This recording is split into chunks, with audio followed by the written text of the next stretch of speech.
कादम्बरी ने करा विक्रम मेहता को एक्सपोज, उड़ गए राजवीर शास्त्री के होश। जी हाँ, कादम्बरी जिसने यह तभी ठान लिया था जब उसे यह पता चला था तितली को और किसी ने नहीं बल्कि सोलगेट कंपनी वालों ने यानी कि विक्रम मेहता ने ही किडनैप करवाया था। तभी से कादम्बरी ने यह ठान लिया था कि वह विक्रम मेहता से बदला लेकर रहेगी। इसलिए कादम्बरी उस फैमिली को लेकर कोर्ट में पहुंच जाती है जिस फैमिली को विक्रम मेहता ने अपने गुंडों से किडनैप करवा रखा था। फिर उसके बाद कादम्बरी कुछ ऐसा करती है जिसे जानने के बाद आपके भी होश उड़ जाएंगे। तो आखिर पूरी कहानी क्या है, चलिए जानते हैं आज की इस वीडियो में। कहानी की शुरुआत में हम राशि को देखते हैं जो कि अपनी जिंदगी को खत्म ही करने वाली थी, जहर घुला हुआ पानी पीने ही वाली थी। लेकिन तभी राशि की नजर जाती है पुष्पा की फोटो पर। फिर राशि को यह याद आता है। राशि अपने आप को कहती है, राशि तू क्या करने वाली थी, तू भूल गई तू और किसी की नहीं बल्कि पुष्पा इम्पॉसिबल की बेटी है। इतनी जल्दी हार मानकर अपनी जिंदगी खत्म नहीं कर सकती है। जब पता है ना कि वह गोल्ड की चेन असली थी, ऋषभ को फिर से पाना है तो तुझे यह साबित करना होगा कि वह गोल्ड की चेन असली ही थी। अगले ही पल हम ऋषभ को देखते हैं जिसे इस वक्त तक यह पता लग चुका था उस गोल्ड की चेन की हेरा फेरी उसकी माँ यानी कि मधुमती ने ही करी है। इसलिए हम देखते हैं ऋषभ जो कि मधुमती जी के कमरे में जाकर उस गोल्ड की चेन को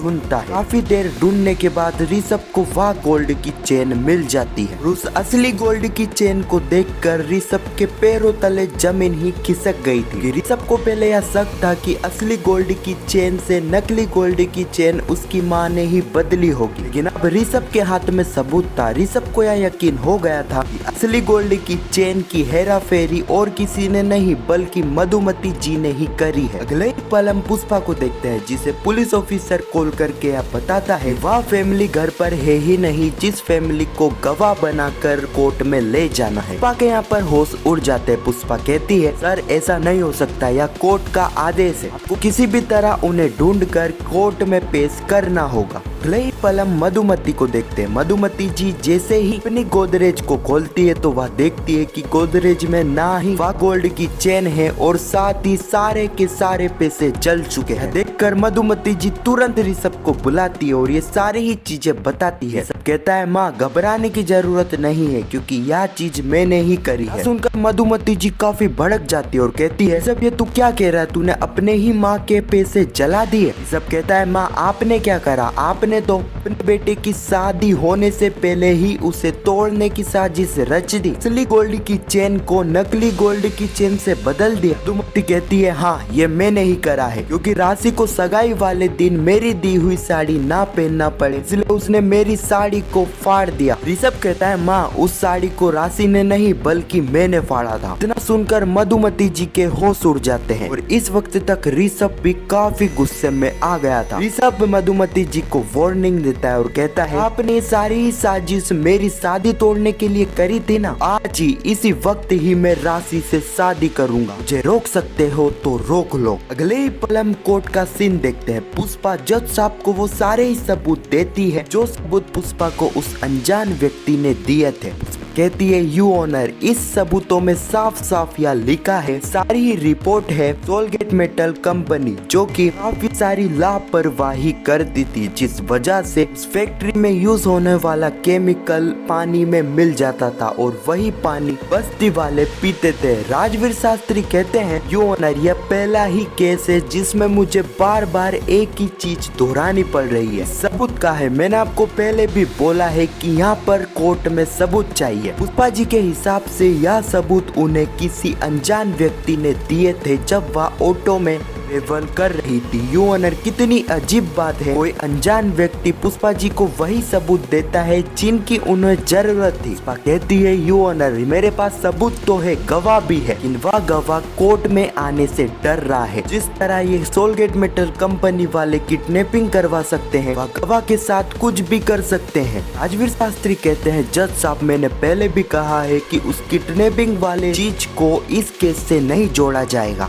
इस वक्त तक कहानी काफी ज्यादा उलझ गई थी। राजवीर शास्त्री पुष्पा के ऊपर यह दबाव डाल रहे थे वह गवाह पेश करे या फिर कोई अच्छा सबूत कोर्ट में दिखाए, और इस वक्त तक मिस्टर मेहता को भी यह लग रहा था कि अब बाजी पलट चुकी है, अब इस केस को वही जीतने वाला है। तभी हम देखते हैं कि वहाँ से एक आवाज आती है, जो आवाज थी कादम्बरी की। जी हाँ, हम देखते हैं कि कादम्बरी जो कि उस फैमिली को लेकर पहुंच चुकी थी अदालत में। साहब पूछते हैं कि यह लोग कौन है। पुष्पा बताती है कि जज साहब ये वही गवाह है जिसे मैं कोर्ट में पेश करना चाहती थी। अब इन गवाह को देखकर मिस्टर मेहता के भी होश उड़ जाते हैं। यहाँ पर हमें यह पता चलता है कि पुष्पा, जिसे पहले ही पता था ऐसा कुछ हो सकता है, इसलिए हम देखते हैं कि पुष्पा जो कि कादम्बरी के साथ एक प्लान बनाती है। वह गुंडे उस फैमिली को उठाने के लिए उनके घर पर पहुंचे थे, भी वहाँ पर दिलीप और चिराग आ गए थे। उन दोनों ने बड़ी चालाकी से उन गुंडों को पकड़ लिया था, और दूसरे ही तरफ कादम्बरी जो कि उस फैमिली को बचाकर सुरक्षित जगह ले गई थी। अब ये सारी चीजें देखकर मिस्टर मेहता और राजवीर शास्त्री के तो होश उड़ ही गए थे। नया पता नहीं था कि पुष्पा ऐसा भी कुछ कर सकती है। अभी हम देखते हैं कि पुष्पा जो कि उन गुंडों को अदालत में पेश करती है, जो गुंडे उस फैमिली को किडनैप करने के लिए गए थे।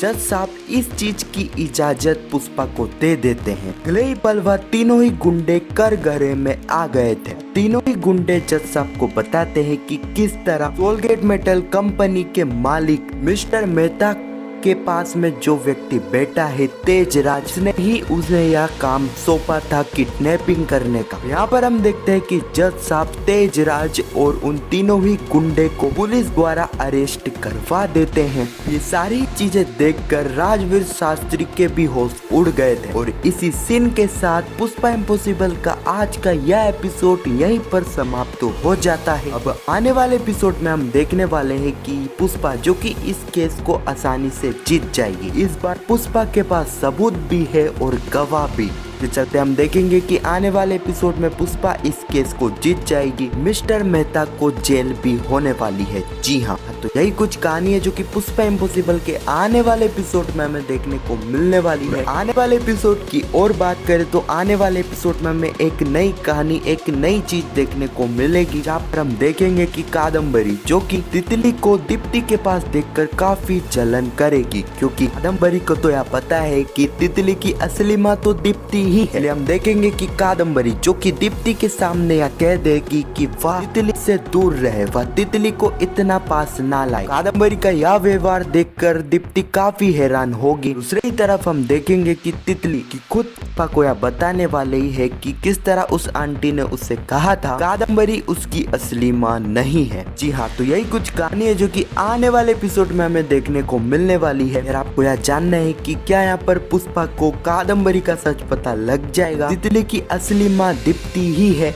या फिर नहीं, आपको यह जानना है तो कमेंट सेक्शन में पार्ट 2 जरूर लिखना। और पुष्पा इम्पॉसिबल के आने वाले एपिसोड की ऐसी वीडियो के लिए चैनल को सब्सक्राइब अवश्य करना। जब तक के लिए धन्यवाद।